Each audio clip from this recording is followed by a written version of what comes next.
Hey, what's up? Welcome to Season 2, Episode 9 of Movie Dumpster. Today we're talking Star Kid from 1997, directed by Manny Coto. I'm Joe Lascola. I'm Sean O'Rourke. I'm Connor Target Acquired McGraw. Welcome to the Dumpster.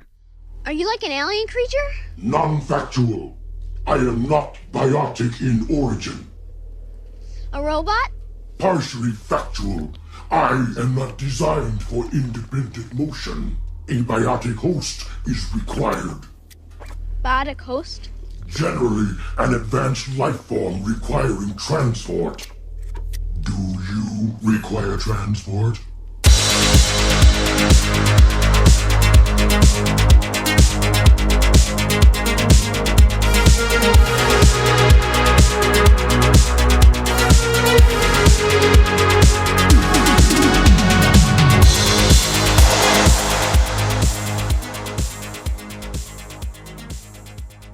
So there's some weird Guyver parallels to this. Funny you mention that because the first thing on IMDb is the director based this movie on the Guyver cartoon. Are you fucking joshing me right now? Nope, not at all. Straight up. Who said this? I don't know. I blame Mark Hamill. I mean, I love the guy, but he takes the blame for this one. Yeah, cockroach and all. That's what he's doing. Help me, Spencer. Help me, Spencer. Help me, Spencer. I've got jokes about that, but Oh boy. This is a movie that takes, the Guyver, a little bit of Lawnmower Man, specifically Cybo Man. The rest can just stay with that hunk of junk. I forgot this movie existed, even though as a child I saw previews. I was like, I need to see it. Oh, and I did. I sure did. I did not until now. When you said we're doing Star Kid, I went home and was like, oh, that's Jeff Bridges' movie. It's not the same thing. You know what's hilarious? What? The guy who actually plays the suit, like not the voice of the suit, like the suit actor. Yeah. Because, Joseph Manzello is not in the suit when it's like running around. No, of course not. It's clearly Jaleel White because it's the fucking Urkelbot. It's Robin Williams. You didn't take your pick, honestly. Because this thing... Listen, this suit looks pretty cool, but for a movie that, has a creature that looks way cooler but still somehow looks like a Power Rangers monster, I'm not really into it. I mean, I get what they're trying to accomplish. So Alex Daniels is inside the Cyborg suit, right? And it's funny that you mentioned Starman because he's in that too. Are you fucking kidding me? What the hell? And he also plays the Beast guy in Meridian, Full Moon Joint. Good shit. Next you're gonna tell me and Scream Mad George was one of the consultants. No, but I got some fucking doozies for this one coming up. So, in this movie basically features Tim from Jurassic Park playing Spencer Griffith. He's just basically this dorky kid that gets picked on in school that finds a Guyver suit. Pretty much. He fucking saves the world from E.T. I'm not really sure. But not before he peeping Toms this little girl and ruins a fucking Corvette. Goes all fucking Jim Carrey's The Mask on a guy. Yeah. This movie should be the blueprint for let's never put the fate of the world in the hands of a child. I think that's the gag here. I mean, yeah, it's clearly a kid's movie. Yeah, the thing with this is there's no real moral to the story. It's just kind of that was a fun night. Let's go home. Right. Yeah, they tease this thing with his dad, and his dad just at the end of the movie is I'm a better father now. Isn't that cool? I've had no journey to this point. Is he? Question mark. The family dynamic in this film is really all over the place. It's kind of prototypical 90s family comedy. Yeah, sort of. It's very Power Rangers-esque. There's a lot of cool shit in this movie, though. I will give it that. Because if you're saying that IMDb, the director based this off the Guyver anime, and you got to think obviously Super Sentai had been around for a long time, but Power Rangers, I feel like that was big. Maybe was that early or late 90s? When was that blowing up? I think it was blowing up in the early 90s because I remember. Jesus, I'm trying to think. I want to say Power Rangers definitely blew up in the early 90s because... Yeah, 92 or 3. I remember... Right. Because, and I remember this because... Remember how I said last week how my mom would not take me to rated R films yes. at all? She also was adamantly against me owning anything Power Rangers related, even though everyone around me, even the people making fun of me, all had Power Rangers toys, so I was extra special in regard for being a loser. Oof. But in first grade, everyone fucking had these things, and first grade for me was, I think, 93, 94? I can't remember. Yeah. So yeah, around there. I definitely remember that being the big craze. Because I was left out of it. If I remember correctly, like that whole thing, like I feel like your mom watched that news bit where it was like Power Rangers is making kids fucking kill each other at school tonight at 9. No, I have my own theories, especially considering recent events, that she just didn't want to buy any fucking toys. Okay, well, that's the long con. No toys for you, fucker. No toys for you. You can't watch that. It's too violent. I'm not buying anything. It's too expensive, goddamn. Sam Whipple comes over and he's playing with them in front of you. I'm going to bring you a Power Ranger. Nope, Sam Whipple said no. Oh, Sam Whipple got that leather from your mother. Sam Whipple's sitting. He's like, "Hey, Connor, this is a fun toy. Don't you like it?" And he's like rolling on the ground, playing with it, showing him the face. I got a note from your mother that says none for you. Fuck off, buddy. You can't have this Dragon Zord and the Titanus expansion. Oh, watch this fucking come together. You wish you had it, don't you? Delicious tears. Jesus Christ. So this opens with like a, it's a voiceover, and it's like, This opens with galactic genocide. yeah, pretty much. He's like, the Trellcasts and the Trellcans or the whatevers are being destroyed by the... Yeah, the goblin fucking aliens are getting destroyed by the lizard men aliens. It's a bunch of Yodas get murdered by a bunch of bugs from Men in Black. That's basically what the opening is. And everyone has pew-pew lasers that spark everything. These things look like Brian Froud fucking goblins. That's what they look like. They look like, and then they're basically goblins with body armor on, but they're just getting blasted left and right. It's like the fucking Ewoks at the end of Return of the Jedi. They have gross suckers in their upper lips. What do you have those for? Ugh. I don't know what that's about. There's a lot of sucker things in this movie, but like, they look like Jareth's goblin knights that fucking are like attacking Ludo. Like they have Ludo tied up in the labyrinth. Yeah. And they're like, oh, we got to know, friend boy. that's what they look like, exactly. Yeah, now that you mention it. David Bowie's singing to him as they're getting all blasted away. Yeah. Mommy is a babe. Pew, pew, pew, pew, pew, pew. Can you not sing right now? He's the king of the Trellians or whatever the fuck. He's like, it creates a force field around me. It protects me. Well, it's really fucking up our aim. Bowie's the only one not getting shot. Everybody's dead around him. He's like, what's said is said. Or whatever. I saw my baby. Just dances off screen. He's like, off to destroy another civilization. Yeah, he's just like, bye. He walks like backwards down a fucking staircase. No, he turns into Superman's space shuttle. Because the next scene, it's like apparently these goblin fucks have scientists that have this Kal-El fucking rocket, and they're gonna send it off into the freaking middle of... All roads lead to Earth. Like, I'm convinced that, like, everyone just passes each other. Like, someone goes like, oh, hey, Goku. Hey, Cal. Where you guys going? Earth? Me too! Do you think Shane Black was sitting around and was like, I need a fucking plot for the new Predator movie? Superman. No, fucking send fucking alien armor to Earth to protect it from invading aliens. Get me a Guyver unit. Get me a Guyver. That's a movie I'll take. Give me that versus movie. Yeah, sure. So yeah, these Trellkins or whatever are just getting fucking murked left and right. It's, I guess, its creator we find out later it's the creator. He managed to, Jor-El this thing off planet.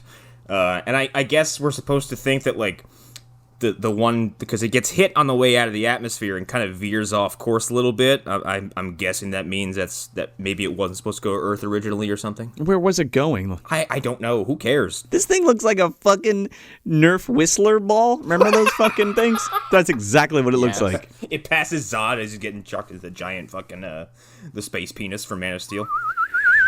Did they have Brett Favre come out to throw it into space? Welcome to Joe Montana football. Let me throw this small alien spaceship into the sky. Phew, look at it go. So yeah, this thing is going into space, blah blah blah, and then we do we not slam cut to 90s bullying. Yeah, we have this weird fucking like fade in from basically it's a spaceship flying through space with all these planets in the distance, and it fades out and there's these fucking marbles placed exactly where the planets would be, and some asshole kid comes in and kicks them into fucking dirt. And like we're just thrust in the middle of this exchange between a boy who calls himself Turbo. I just referred to him as Bully the entire film. No, his name is Manfred Turbo Bruntley. Manfred Bruntley? What is he, Wilford Brimley's fucking cousin? Like, It's his grandson? He's like, my grandpa, he's in the Arctic. He's a scientist or something. I'm coming home. I'm all better now. I'm not an alien. You can open the door. There's no snow. It's just decoration. Let me teach you how to build a fucking race car. What do you say? So Turbo apparently has dominion over half of the blacktop. Yeah, and there's like, you can't come on this side of the blacktop. Apparently it's into 3 factions. There's his cool side, the other side, and then the girls section, whatever that the fuck is supposed to mean. Yeah. Does that mean they're not allowed on the blacktop? Where are the adults? I don't know. Oh, there's one. And thankfully, yeah, there's one. Yeah, it's not like fucking Death Note. They're in the fucking teacher's room like in Big Bully where the guy's fucking... They're all smoking and giving out Kennedy theories. They're all having a heated dispute about the magic bullet.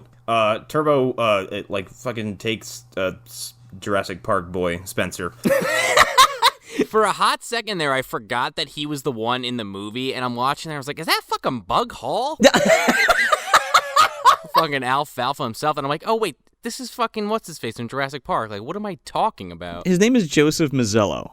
And let me tell you something. I forgot that he's in like other movies. I've never seen him do anything else. I know he was in this and in Jurassic Park, but he's also in Simon Birch, which I really like. Oh my god, he's in Bohemian Rhapsody? Yeah, here we go. He plays fucking... Oh, what is he, Brian May? No, he plays fucking John Deacon. Oh my god. I'm like, what the fuck? Yeah. Now, I haven't seen it yet, so I didn't even know that was him. Good movie, one bad scene. The one that everyone joked about on Twitter. Yeah, so anyway, he's still working, so good for him, I guess. Yeah, I mean, I don't know where the girl who played Lexi went, so... What, does he say at some point? Oh, no, that's later on. I'll save that.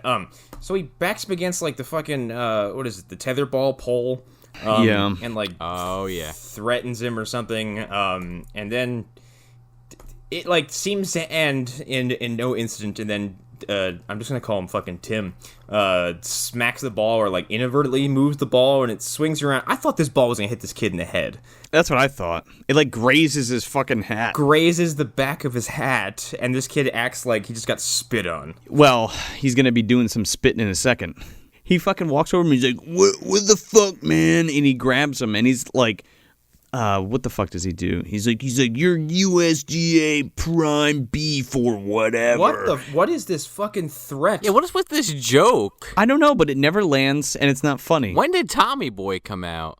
Were they like, man, remember the thing with the joke with the butcher's asshole? Remember that? He's like, yeah, you're USADDA whatever, and then that's it. Your USDA ground beef meat. It's like when fucking what's his nuts from Dungeons and Dragons like grabbed that guy and he was like, if you do not get me what I need, I shall make sure you suffer endlessly, and then maybe tomorrow I might kill you or not. I'm not sure. So he goes up to Tim, or Spencer rather, and he grabs him and he's like, I'm gonna kick your fucking ass, little shit man, and he fucking like takes his comic book, what is it, the Midnight Rider? Captain, no, it's not Captain Midnight, it's the Midnight Warrior, and he fucking, this cocksucker opens his kid's book and spits in the middle of it and closes it and gives it back to him. I'd have killed that kid. I would have strangled him to death on the playground. You motherfucker. I would have went all Matt Damon from the fucking Bourne Identity and like rolled that son of a bitch up and started hitting him with it. You go fucking what's his face from Alien, just start shoving it down his throat, just suffocate him with it. Yeah. Yeah.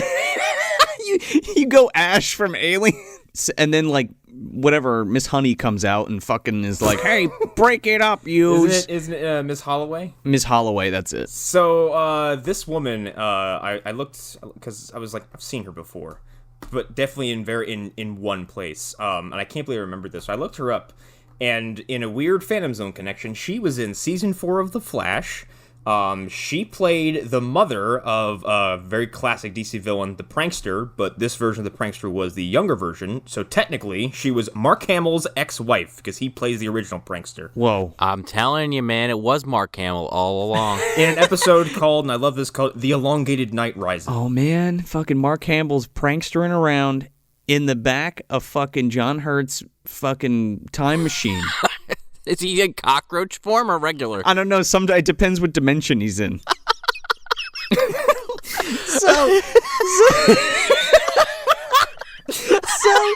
So I'm sorry, did I say prankster? I meant trickster. I'm a bad comic book fan, everybody. I'm gonna go punch a hole in my card. and I don't read DC Comics. I don't know who the fuck either of those people are. I could have made up a fucking name and you'd be like, oh yeah, that's cool.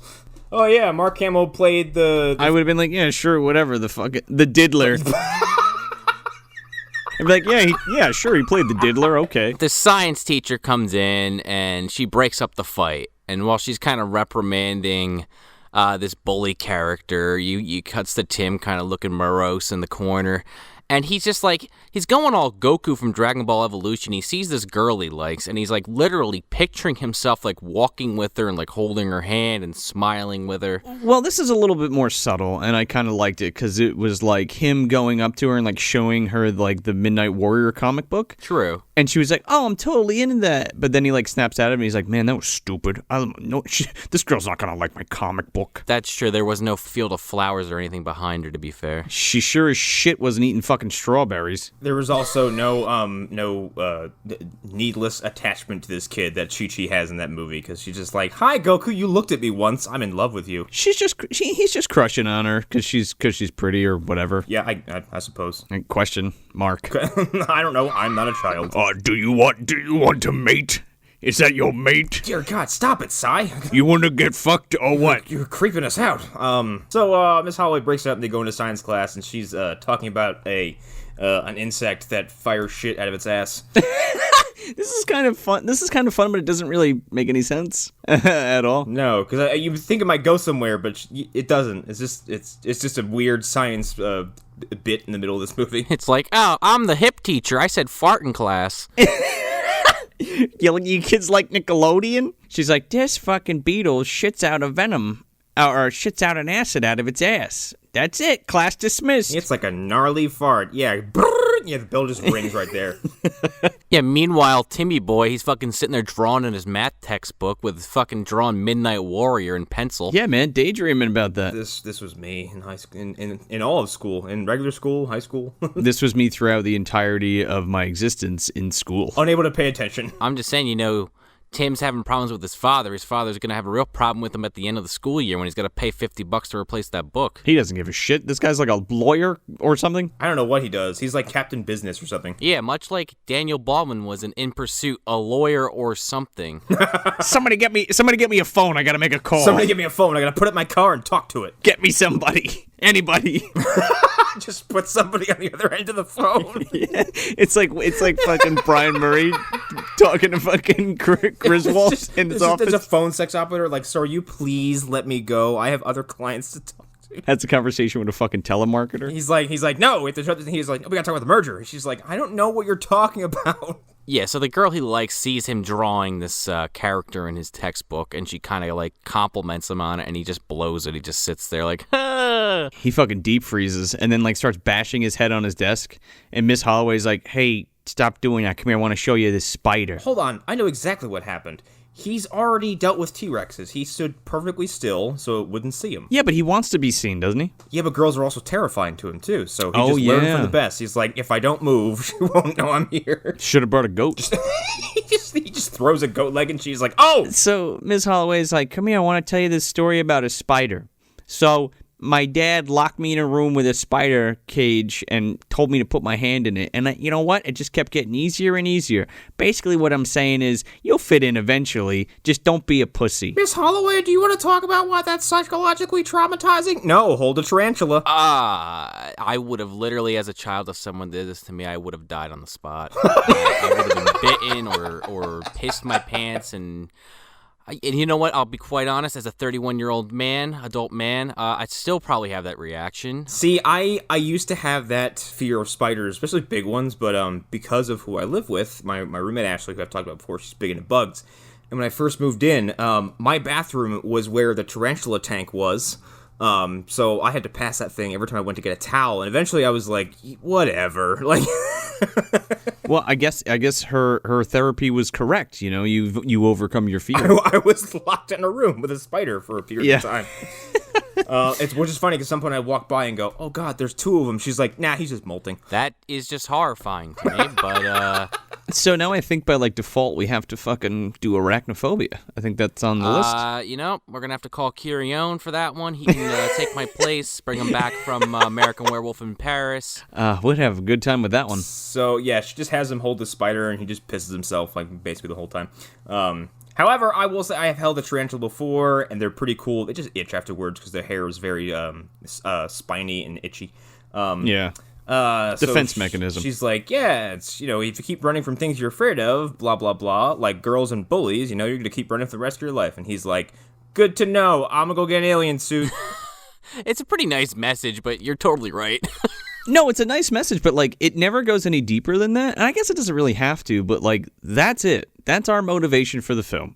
I need to be able to talk to the girl I like and stand up to this fucking bully. This bully who might as well be the fucking brother from Home Alone. Well, he learns the errors of his ways later on, but does he though? I mean, maybe. I think he just got the shit scare out of him. After he basically, ends school for the day, kids get on the bus, kids get picked up. He's fucking standing around with his jacket waiting for hours. And so eventually he's just like, well, I guess my dad's not coming. And he starts like walking home.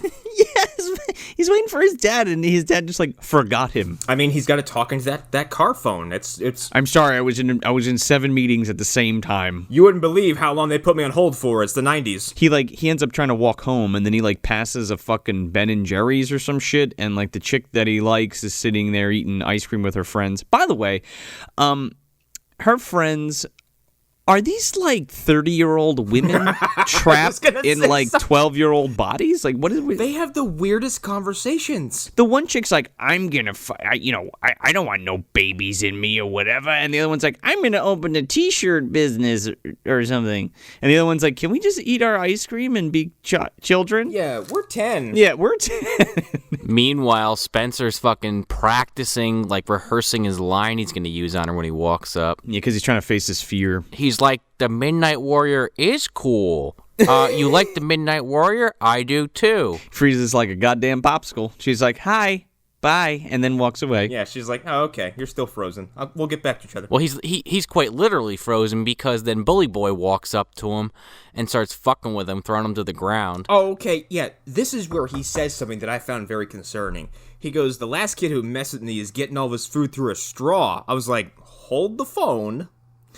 You're telling me this child took another child and basically, like, turned him into a fucking vegetable is what you're telling me? Yet paralyzed him? Where are the adults? Why isn't this kid in juvenile hall? This is a cause for concern. Like, why is he still at school? Maybe he's just got a big mouth and he can't back it up. And likes to pick on little kids. That's what I think. Yeah, straight up. Spencer gets, like, pushed against the table and then grabs someone's ice cream. And I whoa. He gets socked right in his fucking jaws. What happens? Oh, yeah, he gets hit. So then he grabs his ice cream off this fucking table. And then, like, I figured he would pie face him. Spencer takes his fucking thing, winds all the way back, and slams the shit out of this kid in the face with this pile of ice cream. That kid should have fallen over. Like, that thing had some force behind it. He fucking Cherry Garcia's him right in the fucking schnoz.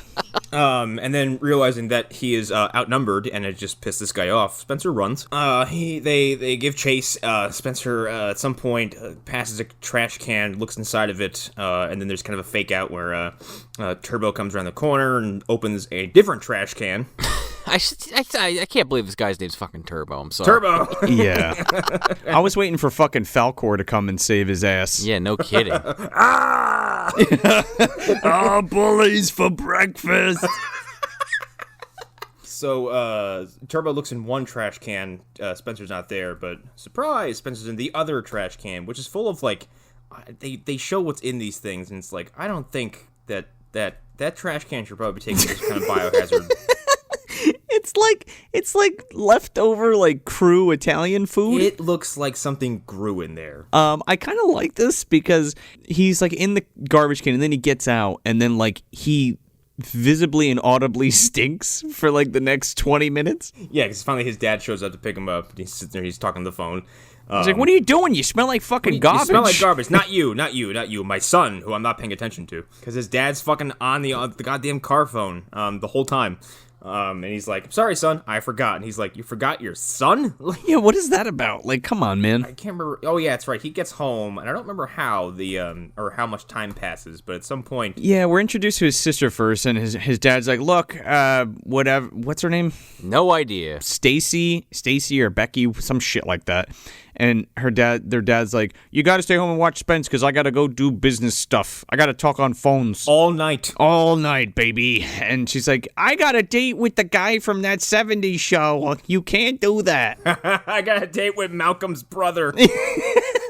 Yeah, you got Danny Masterson in this, the fucking sick fuck himself. He's playing himself in this movie. He really is. Yeah, creepy asshole himself. Yeah, just like a rude douchebag. Yeah, that about sums it up, yeah. We see his sister hanging out in her room, and then he does the fucking thing that only 90s boyfriends ever do, which is climb up to someone's fucking window. Yeah, and he's like, "Come on, I got a new bike or something. Come on, I'm riding my bike." And they go out to the front yard, and he's got like a Kawasaki or some shit. She's like, "You paid for this?" And she's like, "Brand new?" And he's like, "It's used." And she's like, "Come on, let's ride around the block." So they ride around the block. And then Spencer like sees the fucking Nerf ball crash, and he's like, "I'm gonna go check that out." He goes to a junkyard that we just never see enough of. He Mission Impossible's in there, like someone's gonna fucking arrest him or some shit. Look, nobody's working at this fucking junkyard because at some point during any of this series of shenanigans that go down in this junkyard, no one ever shows up, no one ever calls the cops. I was waiting for Bronson to show up with his femur knife. There's no dogs or anything. Nothing. There's not a single person here. Holy shit, man. How did he get to this crash site before anybody else? He's a teleportation circle in his bedroom.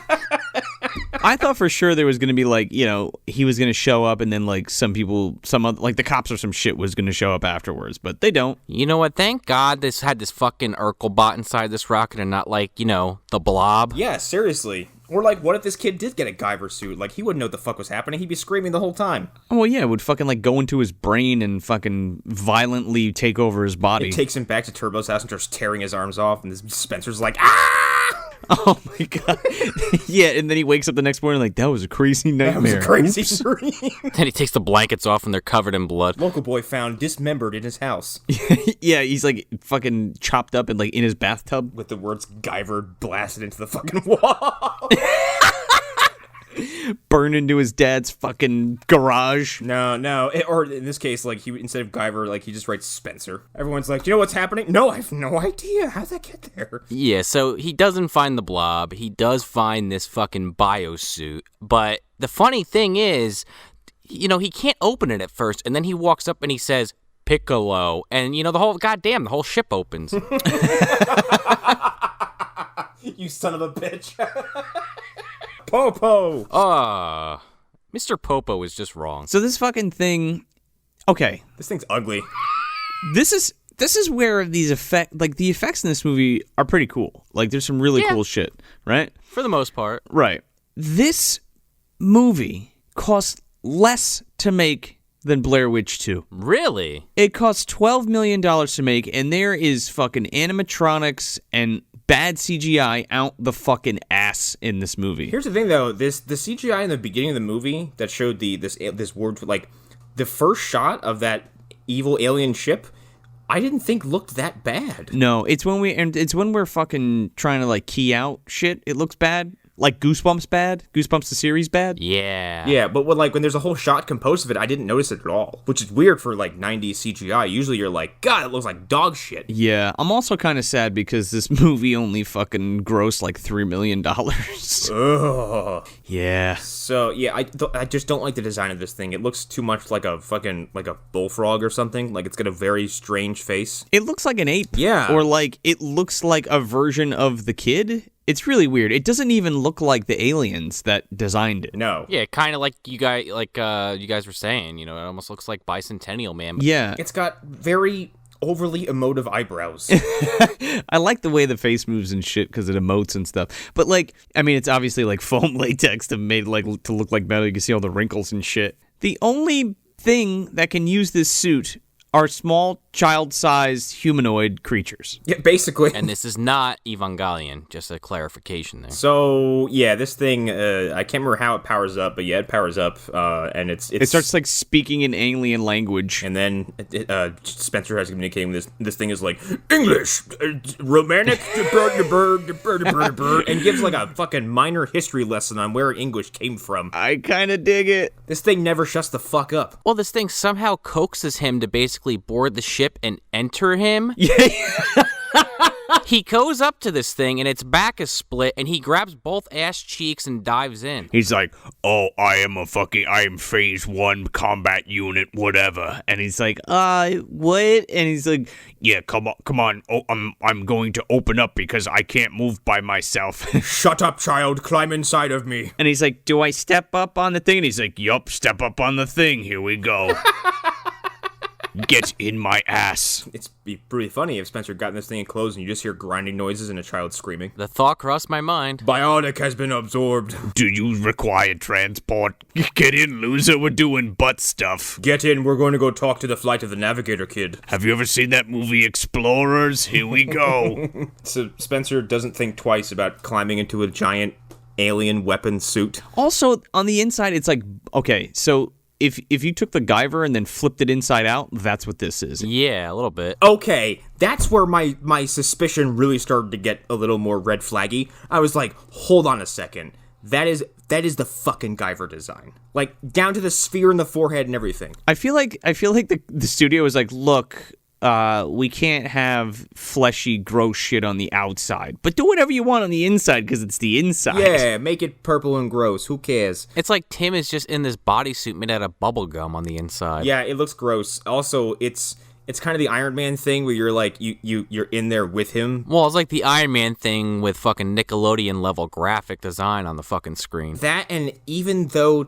this is a child and this suit is taller, like, it seems like Spencer has, like, 3 feet of space around him inside the helmet at all times. Like, he can move left and right, forward and backwards. Like, he's got room to move around in there. Yeah, it actually looks pretty cool in here. It's weird because, like, the interface of this thing is like an animatronic. Yeah. So it's literally the reverse side of what's on the outside, but it's all like organic and veiny and gross and disgusting. And it's like talking to him, and it's like right up in his face, and it has like these weird like this weird like suction cup thingy, and it's in like the face can like meld into like a screen. Yeah, because it has like a literal face on the inside. It's like 2 eyeballs, like kind of a nose. And a fucking horrifying mouth. Yeah. Oh god, this thing. The bottom lip only opens forward. Yeah. So it's got this fucking weird kind of movement to it. You're like, stop it. Stop moving your lips. Ugh. Like a fish. And then it like interfaces with Spencer, like with this fucking like neck thing that it sticks on him. Very Guyver. Yeah, it goes right into the back of his neck, and like it syncs up the his brain like with the machine, so now he can like move it and shit. I get that this is supposed to be aimed towards kids, but you're telling me he had this thing connect to his fucking brain and he didn't even get hurt? I don't know, man. There's some weird shit going on. Like like later when he like interfaces with like he like pulls out Spencer's memories later. It's fucking creepy. Yeah. Yeah, this suit's capable of some weird shit that never gets really touched on or like kind of really thought about. Yeah, but it's also sentient. Yeah. As well. So that's the weird part. It's not just a computer. Like, it learns and thinks and listens and has its own opinion on things. I mean, it's the Guyver suit was sentient too, but the Guyver suit was sentient. It's like, hey, what you doing? Sleeping? You should get up and go kill some people. How's about that? Yeah, but it's more like influential on like a ethereal level rather than like straight up like, hey, want to go downstairs and ruin the refrigerator? Hello, Spencer. Do you want to get up and go murder some more bullies? Ooh. Yeah. He's like, I want to test this thing out. I want to give it for a test drive. And he's like, well, what do you want to do? He's like, get revenge. He's like, check it out. I'm Shaquille O'Neal. and then like Yeah. busts a bunch of cars up, and then he's like, "Let's go fuck with Turbo." Yeah, let me go psychologically scar this child. Let me go rip his arms off and beat him to death. Wait, what? The suit keeps reminding Spencer. He's like, "Hey, I'm a Phase 1 combat unit suit designed to kill shit. What are you doing?" I have weapons in my arms. So they go to Turbo's house, and like before Spencer gets there, Turbo is in the front seat of a car that at first you can't tell if it's moving or not. Like it's just kind of the interior shot, and like it might just be one of those like cheap like driving shots. But no, he's just sitting in a car that's elevated in a workshop, just like slamming the steering wheel back and forth, blasting music, going like just having a fucking rage inside of this vehicle. He's like, he's blasting like heavy metal, and he's just literally like headbanging all of. He's like having a fucking aneurysm in this car. It's like he's fantasizing about playing Grand Theft Auto or something. And then his fucking blue collar horrible dad. You mean Baron Harkonnen? Yeah, like what the. His dad's like outside working on another vehicle, and then he gets up and he's like, Manfred, blah blah blah blah blah blah blah, and then just like walks away. He's like, kids, one kid. He's like, you're gonna drive me to drink, and I'm like, buddy, motherfucker, drive you to drink? Yeah. You're swilling a whole fucking 24-pack of Budweiser out in your fucking garage. You're gonna make me switch back to liquor instead of beer. You're gonna make me switch back to the hard stuff. Yeah. Well, he's like extra pissed because it's like a customer's car and it's like this nice Corvette looking thing. Also, if Manfred is in the vehicle and it's lifted, how did he plan on getting down? Because I'm sure the lift controls are not in there with him. So Manfred's dad is fucking walks out, and then fucking Spencer has apparently snuck in. So Manfred's up in this vehicle, and he's doing his whole blah thing, and he turns the music back up. Spencer gets underneath this car, bench presses it off the lift it's on, and just starts kind of moving it back and forth until he sends it into like a full fucking pizza dough spin on top of his fucking head. And the whole time, this fucking Turbo kid's in the car. Whoa, whoa, whoa. Like, Spencer is literally going. Yeah, he's taking joy in what could be like, Spencer, you're 2 seconds away from killing this kid. Like, he puts the car down, right? Yeah, he like slams it on the ground. Yeah, causing no injuries. And then he fucking, this part killed me. The fucking bully falls out of the car like upside down, and then fucking he bumps into Spencer in this fucking Urkelbot suit, and he marvs him. He throws him into all this paint on the wall. He sure does. He's like, the fucking size like, I'm an alien and I'm gonna eat your brain, boo. And the guy runs into a fucking paint wall. He runs into this shelf full of paint so fucking hard, he takes shelves down, there's paint cans going everywhere. I'm like, this poor fucking kid is like, now he's got to have internal injuries at this point. Now he's probably got a concussion. He's never going to sleep again the rest of his life. Also, and I'm thinking, like, how many different color cans of paint do you have with no lid on it? That's a movie thing. No one ever puts lids in their cans of paint. Or puts, like, sturdy screws in their shelves, because these things always just fall apart like they're fucking, like, balsa wood. They just fucking, pop apart. So, Spencer spends some time scaring this kid, and then kind of leaves. He like runs over the car and like gets fucking paint all over the Corvette because Spence like scares him and he like runs away over his car, and then there's like this weird scene with Turbo like on the side of this building. And Spence comes over with the fucking suit and he's like, "Oh, what are you scared? You're not going anywhere." And he's like, "You're UDS." And Spence is like, "No, not UDS, USD." Oh, that's right, yeah, USDA. And he's like, "You're USDA, fucking beef, meat, whatever." Well, then he throws him into a dumpster. Yes, it says pet store garbage only. Where the fuck are we?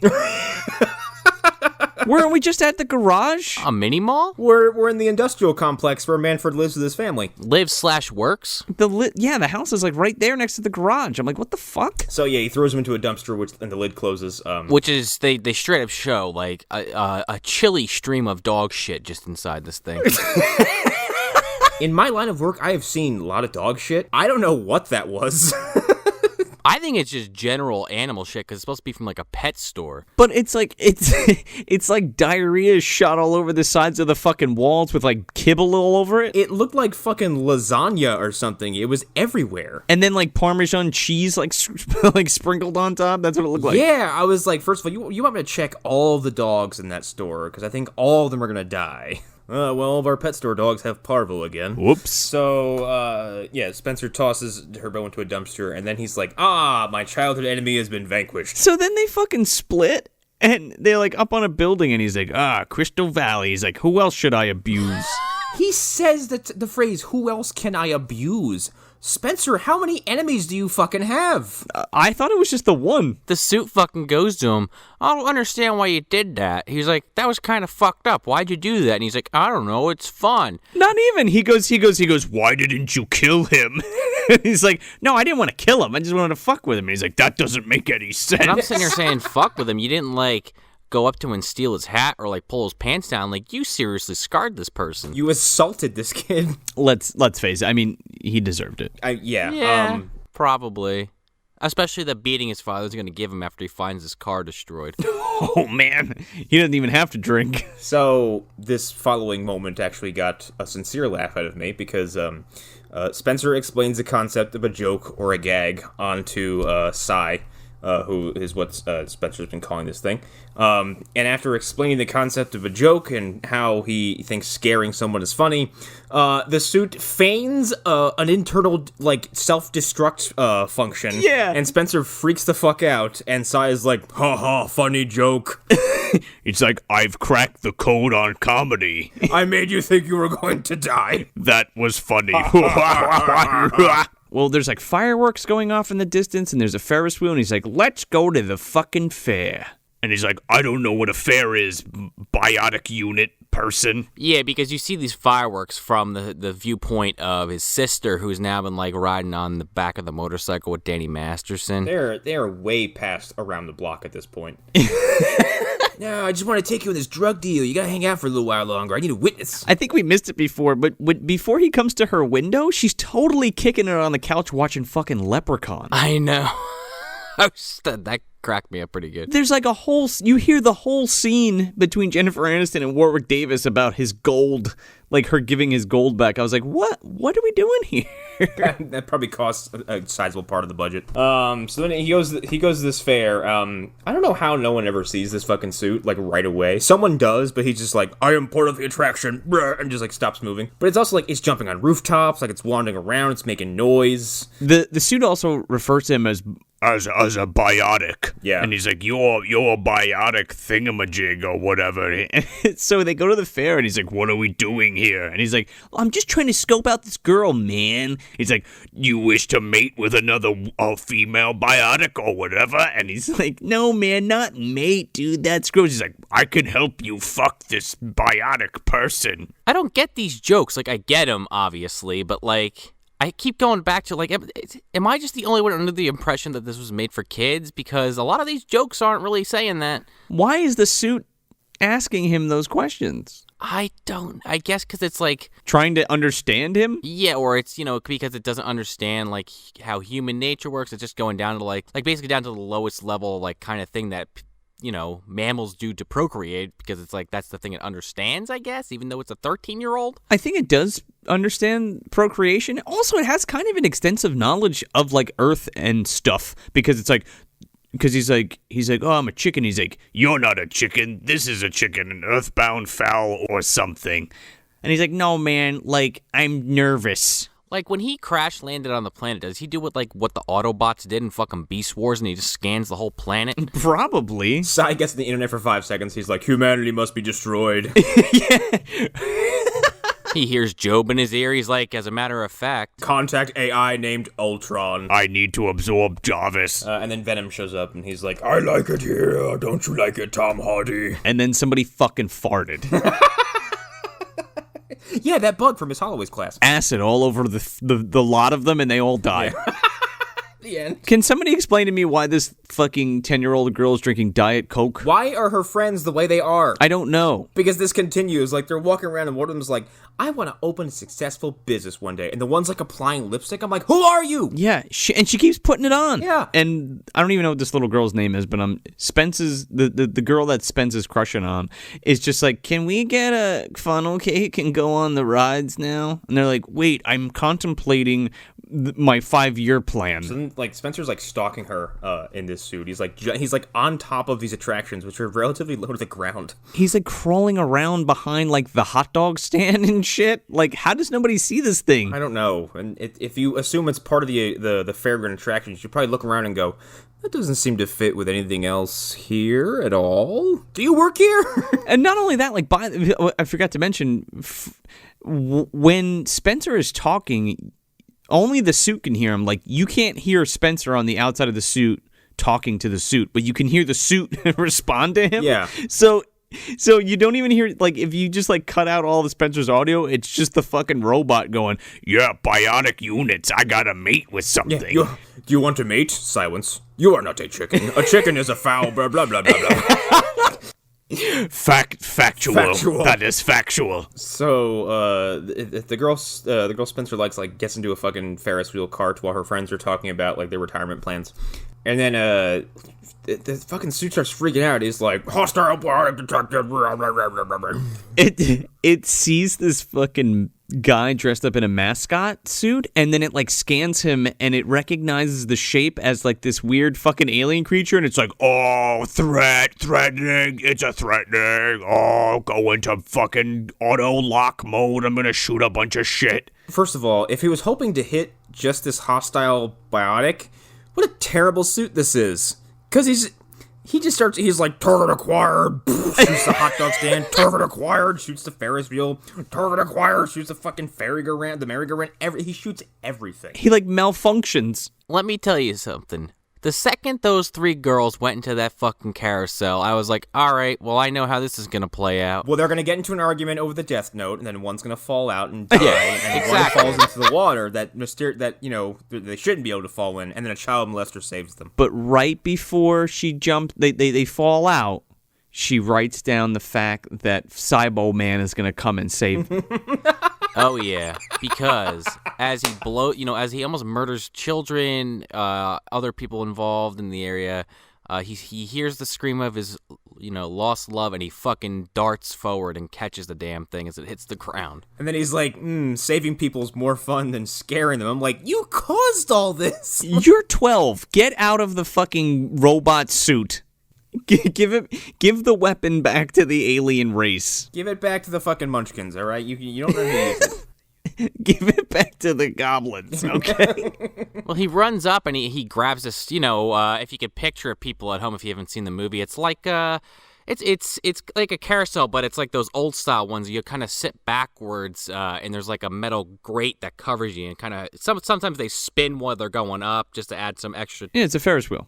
Yeah, except that the carts are these like metal cages that if you don't paint them would probably death cells. Right. Yeah, they're the ones that like rock back and forth or whatever. He catches this, and then he goes up, and they're screaming in terror looking at this fucking thing, and he punches like the fucking door open to get him out. Punches a hole in the metal. Why does he do that?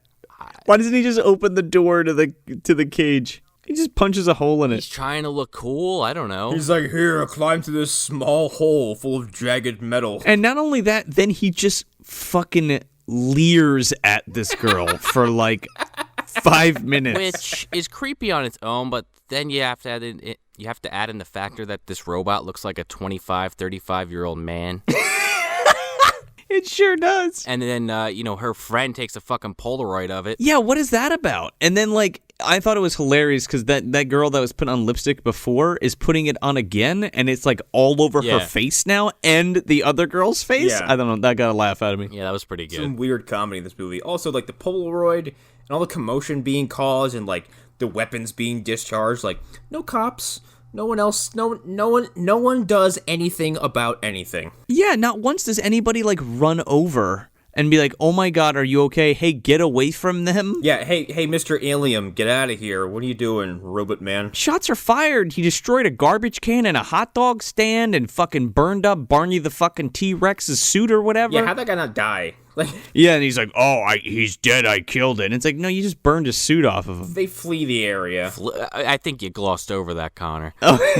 I'm sorry, there are police who are showing up, and he has to initiate escape tactic 1. Go, gadget roller skates. This is a really impractical escape protocol, because, like, he fucking grows wheels from his feet and doesn't even, like, gracefully if the suit is taking over, and this is, like, one of the suit's, like, fucking protocols and something it just does, its tactic of escape is just have wheels fire off its feet, and then just propel forward with no care as to what's in front of it. Like, it might as well be fucking George Clooney slapping his fucking heels together and having ice skates come out of it, okay? Oh, I thought you were going to say the dildo machine. Oh my god, no. And this is, he gets away. The cops don't even really search the area because you can still kind of see the fair in the background, and they've already stopped chasing after him. He just, like, blows past them, and they're like, whoa, that was crazy. No, let's go get a candy apple. The fair's still open for a few more hours. Slam cut to fucking fat guy pizza delivery eating pizza. It's a pizza plant delivery guy. Yeah, and he's like, he's eating this pizza. He's like, it's a good pizza. By the way, that's one of my biggest movie pet peeves is having people just chew disgustingly and loudly on screen. It drives me insane. Like, you felt the need to ADR this, like, right up on the microphone. Fucking stop it. So he's sitting there and, Edgar, stop it. Pizza Planet. I quit. So he's sitting there, he's fucking grossly chomping on his pizza, and then Edgar from Men in Black crash lands in front of him. He takes the pizza man's skin. He doesn't, but I wish he did. Oh my god, right? Put your pizza on the ground. I would have loved it. But no, an alien does crash, and it's what was it, a brood warrior? Is that what this thing's called? Yeah. The lizard man with the fucking ears on its eyeballs. It's so cool, man. Oh my. Okay, no. This thing did not have ears in its eyeballs. This thing's eyeballs look like sunglasses. This guy looked like bad Mr. Frosty, okay? Like, every time he was he looked the camera like, I'm bad, yeah! Like, He looks like a clay fighter fucking villain. he does! With, like, antennae and shit, and he has, like, xenomorph crap all over his body, where it's just like, I don't know why that's bony, but it sure is. It looks like Dry Bowser fucked Blue Eyes White Dragon, kinda. Yeah, like, it's very, like, insecty, it is interesting looking because it's all practical. It's got a big fucking moving jaw. It's scary looking, but like its eyes, they're these weird kind of cups, I guess is what you'd say, but they flare out on the sides. But if you see it when there's no light hitting it, it's just these black little things, and it looks like someone drew like villain eyeballs over this thing, or like villain sunglasses. So it, like I said, it looks like it's wearing bad dude sunglasses. Yeah, it looks like this, like when Squirtle put, like the Squirtle Squad fucking puts the fucking things on, the sunglasses. This pizza guy fucking sees this thing, basically fall out of its fucking spaceship, and he fucking hauls ass. He drives off without a tire on the back of his truck. Yeah, what is that? What happened? Like he was changing his tire and then stopped to eat the pizza. He had a flat, and he didn't have a replacement. He's just waiting for a fucking tow. Yeah, it's fucking around his waist. Eating his customer's pizza. Sorry, my car broke. My fucking tire went flat, so I ate your pizza. So this fucking these creatures are super. The concept of these creatures are really fucking cool because they're like all bioweapon. They are very, like, I would say The Thing-esque in that every piece of it seems to either like every piece isn't a whole, but every piece seems to have a purpose, and they can be detached and turned into weapons, and like tools. If the Predator had all of his tools built in as like anatomy, that's what this would be. Like, it rips pieces of itself off and, like, it turns into, like, drones and fucking weapons and, like, all kinds of cool shit, actually. It's pretty neat. If the Predator ripped out one of his dreads and started beating you with it. If Predator ripped out one of his dreads and it turned into a fucking mace, that's... Yeah. Oh, no, his hair is a weapon. Yeah, literally. So this thing's here, and it's gonna go look for this fucking cyber suit. Yeah, like, it rips a fucking thing off and throws it in the air, and it turns into like this bug drone thing that goes to find the suit. I like the bug drone thing. We have this scene where Tim finally gets home. And he's fucking telling the robot fucking suit that, from now on, only fire the gun if I say Simon Says before you fire it. Oh, that's right. Okay. I went back and watched the beginning again after I finished. Both times I missed what he was referring to as far as Simon Says go, because this is when he's still fucking rollerblading down the street or some shit.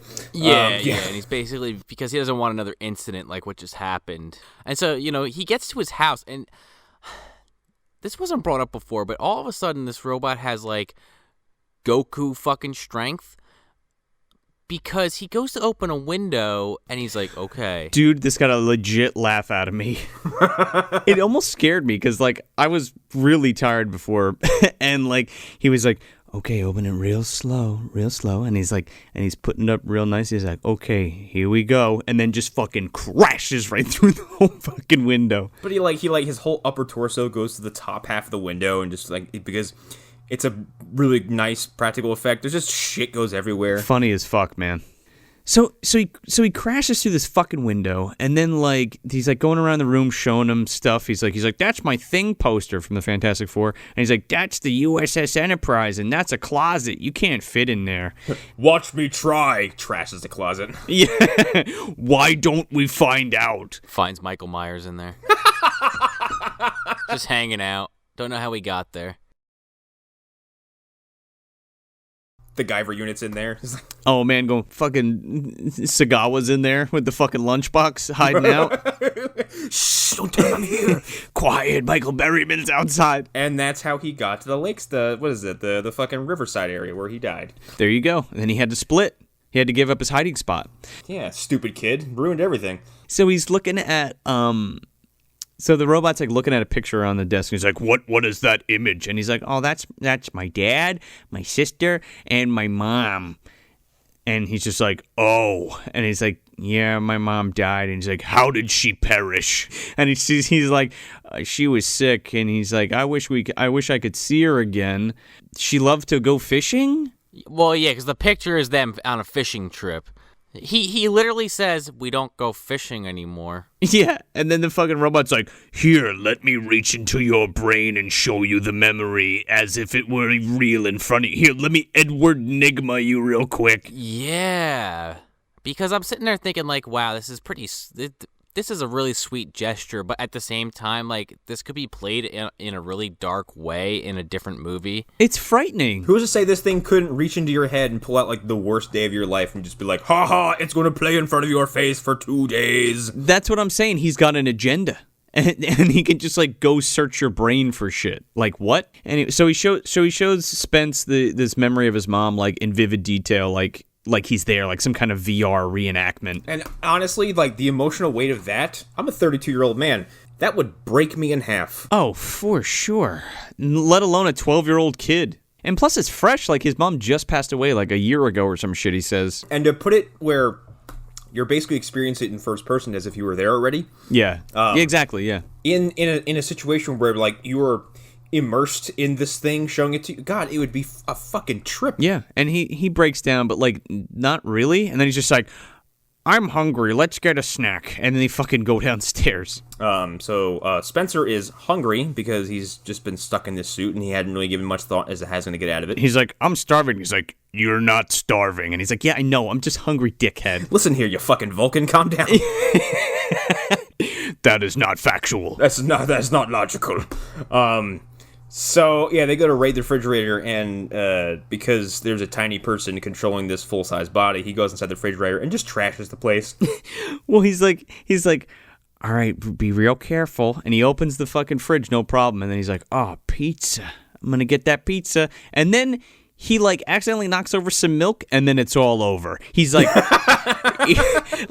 he goes like, I'll get it. And he, like, leans down, and then the fucking robot, like, pushes into its head, like, falls into the fucking fridge and, like, lifts up the whole fridge and, like, spins around all over the place. Yeah, he fucking, he body presses this refrigerator over his head, more or less, but he's, like, stuck in it. And he's doing like the Terry Funk thing, and he's fucking spinning around the ladder on his shoulders, but it's a refrigerator. And he's taking out the whole house. And then he falls through a wall. He wrecks the whole house, basically. Yeah. So then they leave the house, don't they? They split? Yeah, this was actually, because I said this earlier, but this is where we actually see his sister and Danny Masterson on the bike. And, she's like, oh, I got to get home. My brother's there by himself. And he's like, come on, babe. Another trip around the block, eh? How much damage could he do? He's a little kid. Oh, we're checking out the fridge. So, yeah, they end up going to this fucking burger world. Oh, man. They straight up, they order, a number one. And the girl goes to grab the soda. And they just fucking steal it. Hold on a second. It's not just a number one. It's like Burger Universe or some shit. It's like the equivalent of Pizza Planet, but it's like a Burger King. That's kind of why I think that the pizza place was Pizza Planet, because it's almost like that. I'm like, that's too close. Come on. Oh, totally.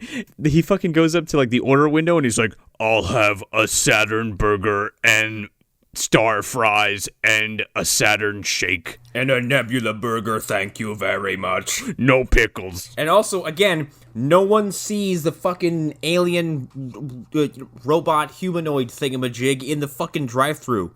I'm imagining someone walking in going like, Sir, there's a man in a Halloween costume, and he's walking through the drive-thru, okay? It's one of them goddamn kids again. They think it's funny to walk through the drive-thru. It's not funny. I'm waiting in line. He's taking up space. He's walking. He stole food. I watched him steal food. He's stealing food right now. So the fucking suit, like, they like grab this bag while the chick isn't looking, and they leave a fucking IOU on the counter. She turns around, she's like, Hey! She says something like $4.75, and I'm like, you don't have $4? Oh, he can't open the suit. Never mind. Also, I want to point out that much, he ordered what, like 2 burgers, a fry, and a drink? $4? Yeah, what? What fucking country are you living in? $4? What year is it? Even in fucking 1997, it wasn't that cheap. Take me back! So they take this food and they run to, like, the park. This is my favorite scene of the whole movie. Oh, God, this really upset me. This is where it kind of, like, the movie gets put into perspective where it's like, oh, this is a seriously strange extraterrestrial war unit suit thing, because it's like this thing protects you, like this suit like protects you from like all kinds of different like environmental harm as well. It like hermetically seals, and it like processes everything that's taken in and expelled from the suit so you don't get harmed. And he goes to eat this burger. And Spencer's like, how do I do this? He's like, place food item in front of mouth receptacle. Put it in my food receptacle. Put it in my face. And then you see this puppet eat a fucking sloppy burger. It is okay. I need to elaborate. Like, it's like a Cinco product. I worked at 3 fucking movie theaters, and one of the things that bugs me the most, and a few like fast food restaurants and stuff, I don't like people's half-eaten shit. I don't like people's spit. Oh, no. Oh, Jesus, no. I don't like any of that stuff associated with, like, I hate gum. I hate it all bothers me so fucking much. Vomit. And then to watch from the inside this gross fast food cheeseburger get just turned into pulp in this, like, gross fucking, again, more Guyver fleshy-looking pod just made my skin crawl.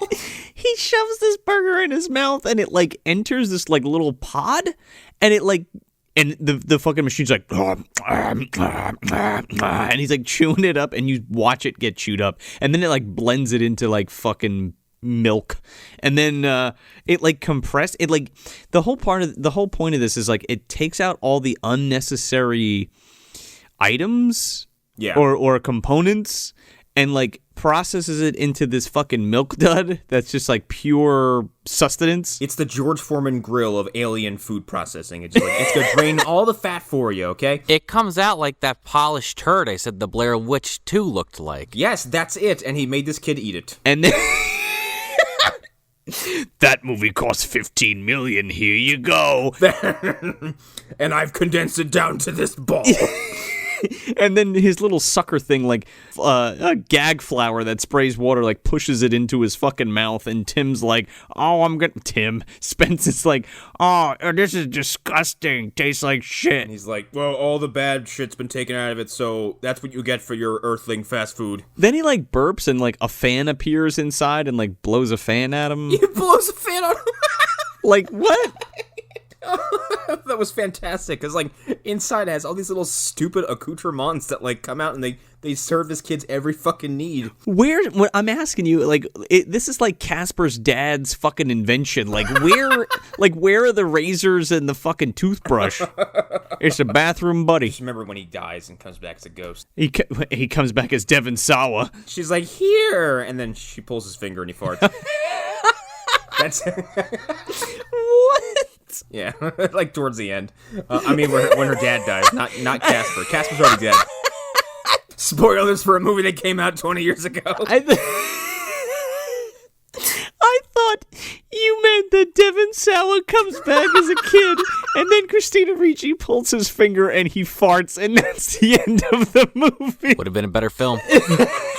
And then Dan Aykroyd's there, he's like, you better call somebody And else. that priest shows up and he's like, yeah, piece of cake, piece of crumb cake. Piece of crumb cake. So Tim's like, I gotta take a piss, and he's like, does not compute. Amplify urine. Amplify piss. He's like, I gotta take a pee, man. Pee, drain the fucking main vein. He's like, amplify piss. And he's like, I have to take a leak. And the suit's like, I sense no leak. And then he's like, oh, now I get it. I have also seen Star Trek. First Contact was a good movie. oh, okay, you have to piss. Gotcha. And then it opens like a receptacle on its throat. Yeah, what's that implying? That is implying to me that those gross little suckers in the top of those fucking alien lips are all dicks. Oh yeah, they're fucking wet and ready to go. Because there's no reason that thing should be there. Like, is the testicles on the chin? Is that the The chin? Balchinians, man. Yeah, this is the Men in Black connections are running wild here. Fucking, it's salivating sperm all over their mouths. Ugh, stop it. Oh my god, you're just filthy. Yeah. So it's implied that he takes a piss, right? Right? Are we all together on that? No. Because, the whole thing is he wants to get out of the suit because he's got to pee, and this is where you find out that actually you can't get out of the suit until you complete my mission. It's kind of like Mr. Meeseeks, like they can't go away until the mission's complete. So he's fucking trapped in this suit. Yeah. I want you out of this suit just as much as you want out of this. I just want to die. It won't let him out because the mission is to engage in field combat with a brood warrior. Because this is a prototype suit. And that's what it's designed to do. I don't know why you wouldn't be able to get the fuck out of it, though. Probably should have told him that up front, because the odds of a brood warrior coming to Earth were probably slim to none. And, there's a chance that would have never happened. There's a pretty good chance that Spencer would be stuck in this fucking suit for the rest of his goddamn life. See, now that's a missed opportunity because now you have a whole fucking TV show where the kid is stuck in the suit doing shit. I've been wearing the same clothes for years. What is this, fucking Full Metal Alchemist? You calm down. He's stuck inside this fucking suit. He's like growing a beard. He's like dirty as fuck. He's like Alan Partridge from fucking Jumanji. What year is it? He can only grow in this finite space, so his limbs are all mangled. Yeah, because the suit is only as big as the fucking little Martians or whatever. Someone finally pulls him out, and they're like, my god, his body's in shambles.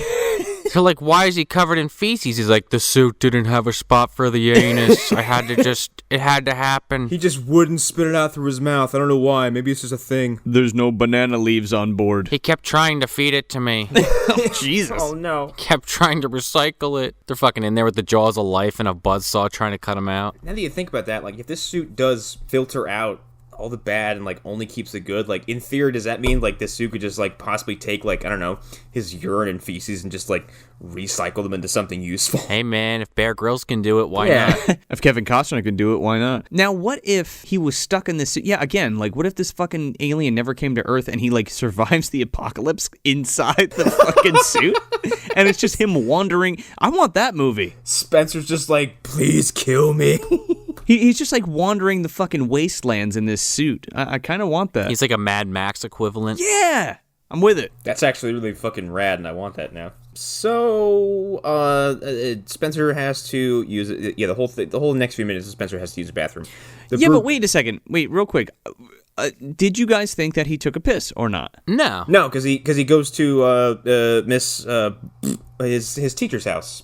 No, I know, but in that scene, the neck thing opens, and then it shows his back, and I'm like, oh, I guess he's pissing through a tube that shoots out of the neck on this fucking suit. Oh, yeah. No, what he does? No, he faces the water because he's like, oh, I'll just pee here, and he's like, all right, let's go to the bathroom, and then like the tube pops out, and Spencer's like, oh no, because he realizes this thing is not equipped for him to urinate in it. Oh, okay. His plan to go, because he can't go home because he trashed the place, so he goes to his teacher's house. He goes to his teacher's house to take a piss. Yes. That's the driving force behind this scene. Yes. Well, and back at his house, his dad gets home and his sister gets home with her boyfriend, and she's like, oh my God, what am I going to tell Dad? What the fuck did I do? And her boyfriend's just like, all right, I'm out.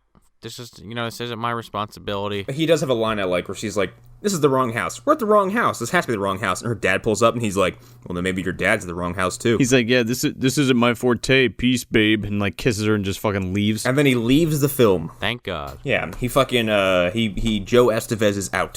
I gotta go to Red's house. Bye. So I can't remember how, but he goes to Mrs. Holloway? Dude, he sneaks up on her like a fucking ninja, and he like grabs her by the throat. Oh my God, he puts his fucking hand around her mouth. He's like, don't panic. He's like, just relax. It's me, Spencer, from school, remember? I know this Ninja Turtle hand is covering your mouth, but please calm down.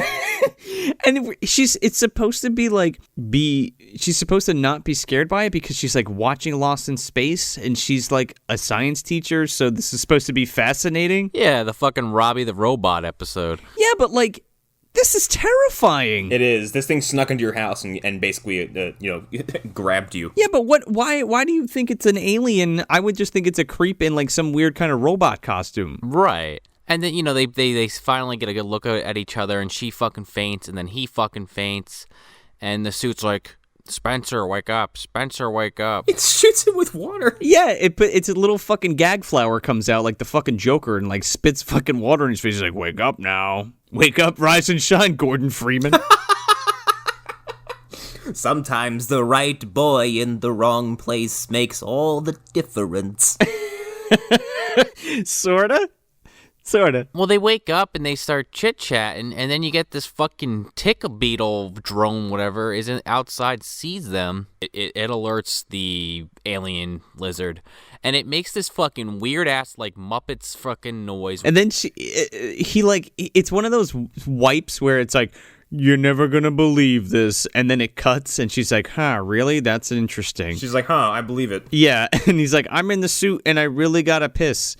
And she's like sticking a screwdriver in his dick plate. Yeah, like in his inner thigh. Yeah. This is very strange because she's like, granted, because of the way the suit is set up and because of the way he's too short, like, this may not be proportionally where his junk is, but yeah, it is because he urinates out this opening she creates. But like, there's a fucking grown-ass woman on her knees just in this thing's crotch. Granted, she's like unscrewing a plate so this kid can go to the bathroom, but the visual is still like, what the fuck were y'all thinking? Yeah.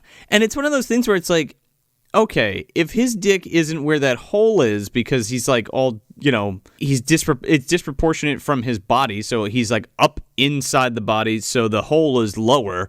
It's like trying to piss into a fucking water bottle in the back of a car. Like, trying to get that pit.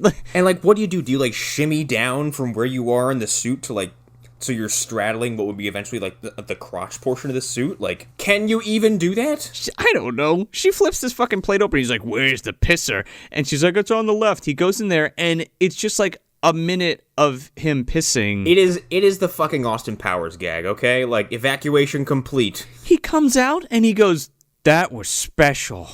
And then the fucking Brood Warrior kicks a fucking hole in the wall, and he's like, hey, motherfucker, I need the suit. Yeah, well, first, the suit's, the Psy freaks out. He's like, He's like, hostile bionic unit detected, target acquired. There's a brood warrior on the planet. And he's like, yeah, whatever, man. You thought that guy in a T-Rex costume. Whatever, it's probably their mascot. Oh, no. And then it's an actual brood warrior. And then his fucking arm turns into a gun again. And so does the brood warriors. Its Sure hand does. also turns into a weapon. This thing is so fucking cool. Like, again, like, conceptually, it's really cool because it can just morph into whatever and, like, use his extremities as fucking giant, like, morphable weapons. It's like a T-1000 bug. They have a fucking showdown in Miss Holloway's house, and she's just, like, dodging and ducking what would be certain death. They literally kick each other through either end of the house. So there's just like a train-sized hole running through the middle of the house. Yeah, I will say, like, the level of destruction in this movie, when you do have little action sequences, is kind of satisfying. It's impressive. Because, like, windows and walls and like, cars get smashed. Like, it's kind of,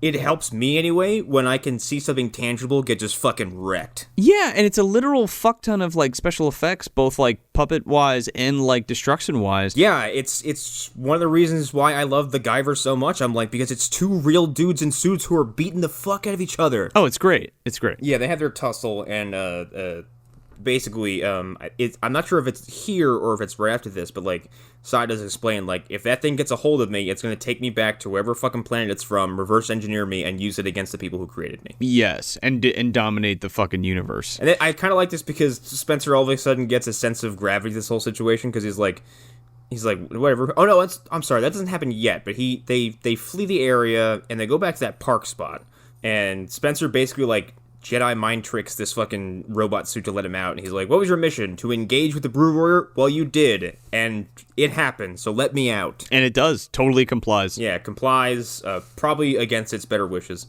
And that's when he basically says, like, yeah, if this thing gets a hold of me, it's going to take me back to their planet, and they're going to turn me into a weapon of their own. And Spencer's like, that sucks, bye! I don't want to be in this. I'm 12. Leave me alone. Stop, I don't want to fight with that. I'm not Anakin Skywalker.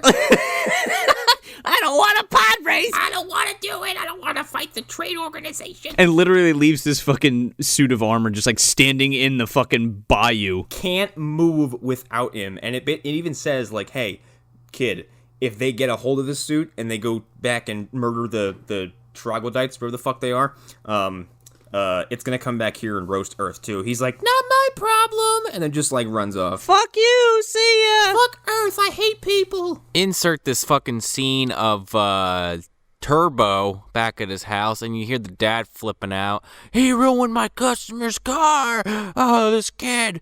I'm gonna beat him to death. And, you know, he's, like, in his bedroom, like, moping, and he overhears his dad make that fucking bad meat joke. USDA. I don't get the correlation here. It looks like he has an epiphany, and then he just leaves his house. He says that, but also makes a point to mention, like, something about a big robot suit or something like that. The dad does, because I remember hearing this. And I think that's when Turbo kind of sits up and he kind of perks his ears. Because I think that's how he makes the correlation between, like, something going on. Because that's what I said to Spencer, and now this alien suit came and got me. And this is kind of the start of Turbo's rather unearned face turn. But like, I get it, it's a movie, and, like, they're trying to establish that, okay, he said this earlier, and then he said this, and now he said this, but it's like, Stupid. you're really jumping to some serious conclusions, my guy. Like, how do we bridge this gap, I guess? So Turbo just gets out and just leaves his fucking house. And I'm assuming he's going to Spencer's house or something, because they meet in the sidewalk, don't they? Yeah, there's, like, a brief scene, I think, back at the house where, like, the teacher shows up to his house, Spencer's house, and is like, oh, you gotta believe me, your son is in a robot suit. And his dad's like, oh, I got a business. I gotta get on the phone. He just screams merger. And then, like, Spencer's upstairs, and he's just basically like, oh, I gotta save the universe. Or his sister says something, like, inspiring to him, like, Mom would want you to do the right thing, or some shit like that. And then he leaves the fucking house to go get the armor and fight the fucking bug man. And that's when he runs into fucking Turbo on the street and then fucking punches him in the face. And he's like, fuck you, man. You want to go? I'll kick your ass. And then they shake hands, and he's like, I'm your buddy now. Let's go steal my dad's race car and find the fucking spaceman suit. Oh, well, because the fucking, the big bad beetle drone shows up and like takes a picture of them and flies off, and that's when Turbo's like, whoa, there's more of these things, and then is like, let's go fight them. We gotta save the universe. He's like, I'm a good guy now, this is pro wrestling, this is how it works. They run to the fucking park, and the Urkelbot's not there anymore. Run. They fucking drive his dad's hot rod to the fucking place. And he's like, would you believe I didn't have a license? And I'm like, yeah, because you're both 10. Yeah, because they leave the fucking, Cy isn't at the Bayou anymore with fucking John Fogerty, and he's like, oh, where would he be? And he's like, oh, he's at the fucking junkyard. Come on, that's where I found him. So they hop in the fucking dragster and they're driving. And the kid's like, I'm driving so good. It's like you wouldn't even know I had my license. And then the fucking boys in blue start fucking pulling him over. And he's like, hold on, I got a plan. This fucking kid jams the brakes, and this cop car like busts a hard right and drives through this person's backyard into a fucking pool, like an above ground pool. That cop is dead. Yeah, I think so. Or seriously injured. Yeah, meanwhile, 2 kids are driving away laughing, slapping each other's knees. They also almost keep running because the teacher, Spencer's dad, and Spencer's sister are driving around in Spencer's dad's car, and they keep almost running into them? Like that's a gag? Yeah. But they're driving so fast they can't catch it, and the first time they drive past them, it's like, you fucking maniac, get off the road. And then the second time he's like, Spence? Yeah, like somehow going the exact same speed, like 100 miles an hour on a 20-mile-an-hour road, he catches his fucking kid in the passenger seat the second time. And then we're at the fucking junkyard. Again. Where the rest of the movies takes place. Bronson's still sitting in his fucking throne with that femur bone. Fucking weekend warrior. Rips Spencer's dad out of the car and just beats him to death. But yeah, Lizard Man, he's got the fucking robot suit. And, I don't know if this was established earlier and I just missed it, but I guess if no one is inside this suit, it just can't move? Yeah, it says that. Oh, it does? Okay. I need a bionic person or whatever inside of me to move. Please get me a munchkin. Yeah, just put a fucking caterpillar in there and call it a day. Could you imagine that? It integrates with it and just like, it's like, where's Cy? He's just fucking eating leaves. Like, well, you would think, because it has a mind of its own, if it just needs like somebody in there to like help it along, it could do most of its own motor functions. You put a cat in there, he's like, good enough. You put a fucking corpse in there, now you're talking. I sense no vital signs. Yeah, it's fine, just go. Stick Uncle Sam in there. Oh, God. Jody's in there. Uncle Sam, I'm ready now. So, yeah, they get there, and they have to kind of play around with this fucking Brood Warrior to get it away from Cy. Well, I'm sorry. Mostly, it's just the kid who is formerly Spencer's enemy who is volunteering as human bait. Yeah, because Spencer convinces him. He's like, yeah, man, this isn't about me and you. This is about the whole world. It's going to get destroyed if this guy gets away with the suit. He's like, oh, man, I was picking on you not 24 hours ago, but I believe every word you're saying now. Lead the way. The fate of the universe is in our hands. He throws a fucking, he throws a hubcap at this thing? They don't even throw it at it. He like throws it at a fucking car, and the thing turns around and he's like, what was that noise? I heard it with my eyes.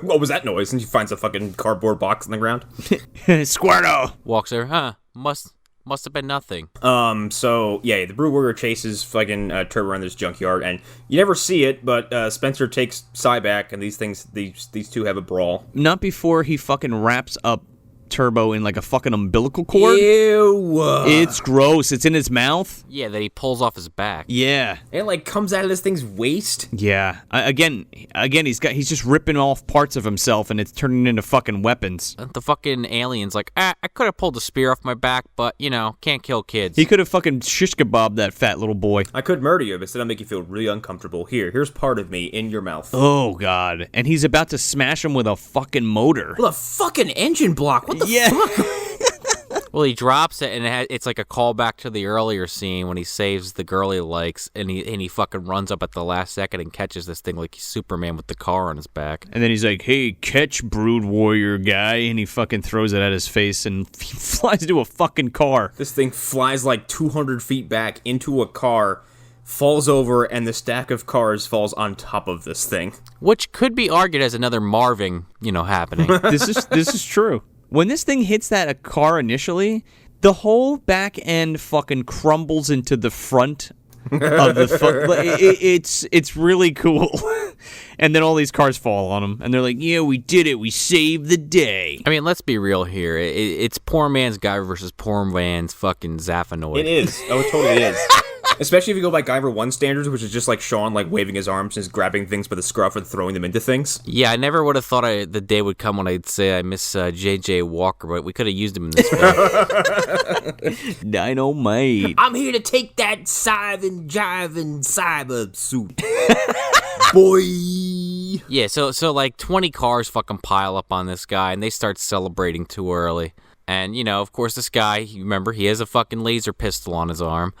He shoots all these cars and jumps out like 30 feet in the air like a fucking Power Ranger villain. What is the limit of this thing's strength? I feel like both are like very OP, but like both Very, very conservative with their power. yeah. Like, oh, okay, like you did this massive damage to it, but hey, the twist is actually it could take way more damage. Yeah, surprise. And it deals a lot of damage, but only when it wants to. Right. Because we got some shit coming up that is the end of this movie, but somehow it just keeps going. Right, because it's like this creature's almost portrayed as if they're the race of these brood warriors is almost like you guys were saying earlier, almost like a predator kind of race that's just going around, you know, decimating. You know, they're basically like Frieza's army, essentially. They're taking over planets and reselling them to the highest bidder. These things are fucking ruthless killers. They don't give a fuck about anything. So they have a long little fight. Not long, but they have a like little drag out that involves more cars being smashed. And there's one shot where I can't remember if it's Spencer in the suit or the Brood Warrior. Like somebody gets knocked into the front end of a car, and the entire front end just fucking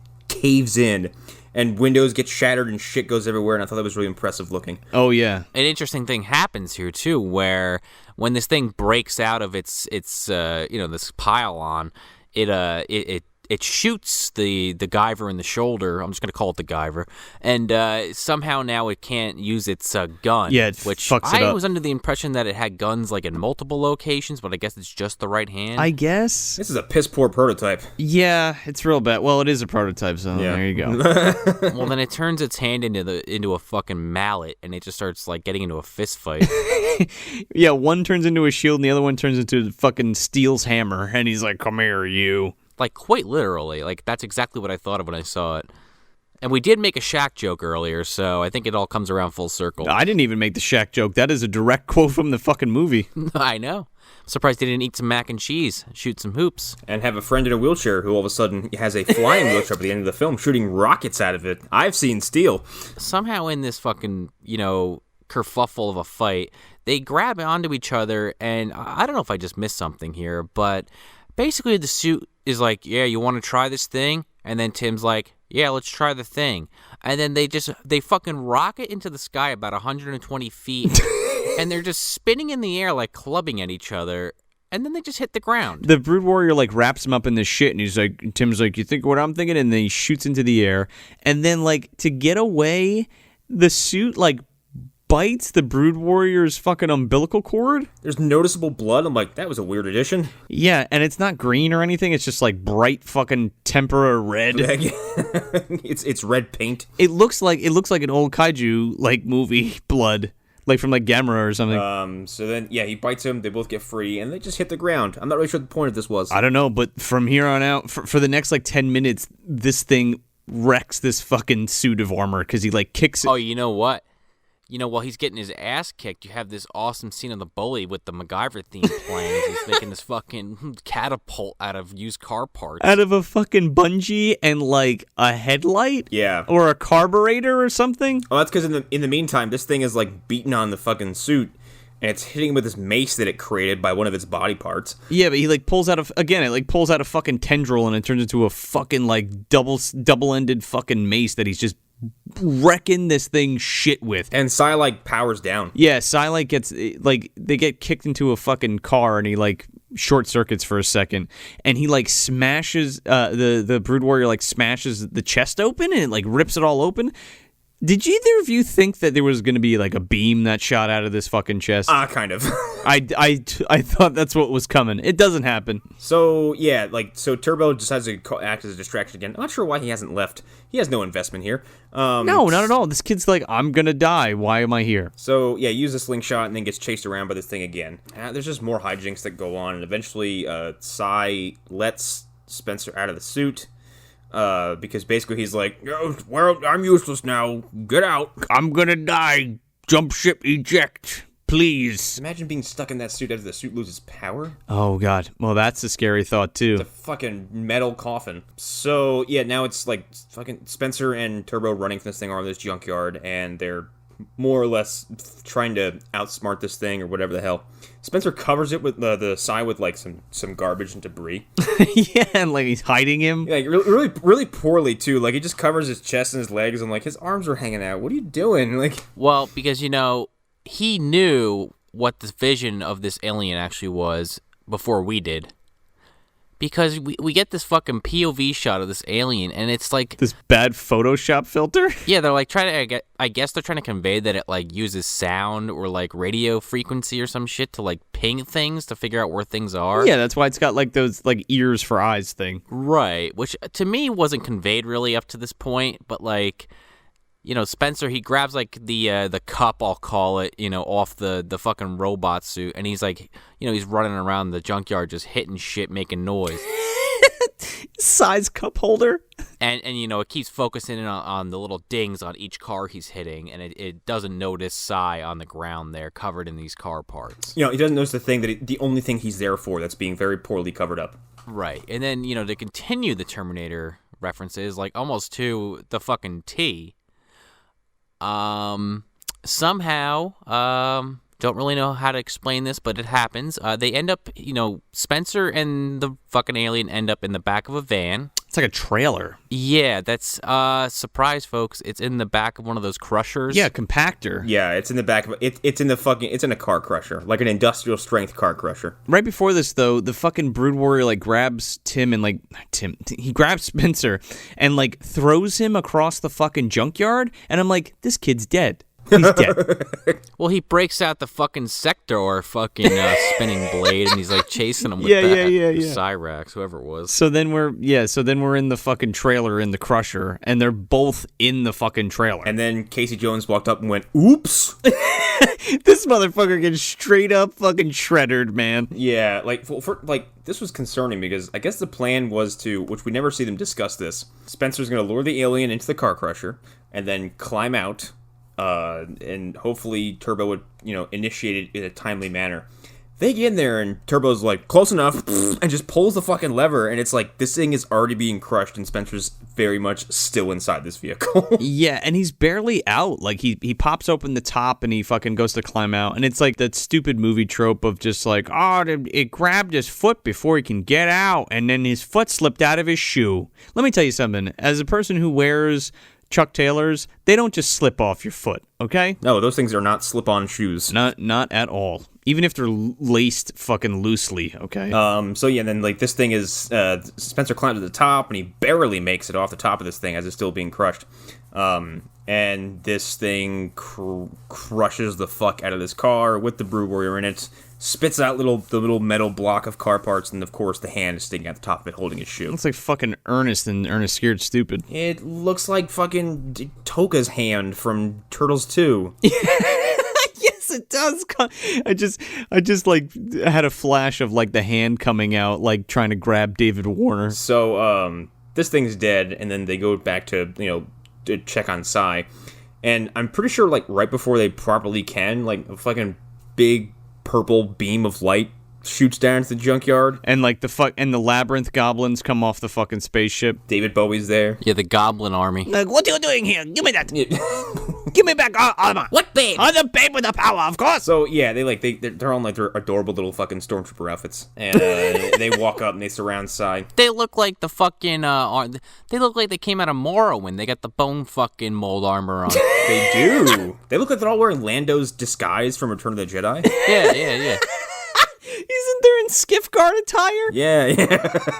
Except for two of them, like one that I'm just assuming is some kind of general or guy in charge, and the scientist that supposedly built this fucking suit. Yeah, with his mustache of suckers. Before we wrap this up, I just want to make a note. One of these Trelkins, if you listen very closely, is voiced by Terry Castillo. Terry Castillo is the voice of Huggins from the Hug-a-Bunch movie. Oh my god, no, it's not. Yup. MDU, man. Yeah, man, it's all connected. I was hoping that movie would never have to be touched back on again. To do 7 Degrees of Macaulay Culkin, Oh god.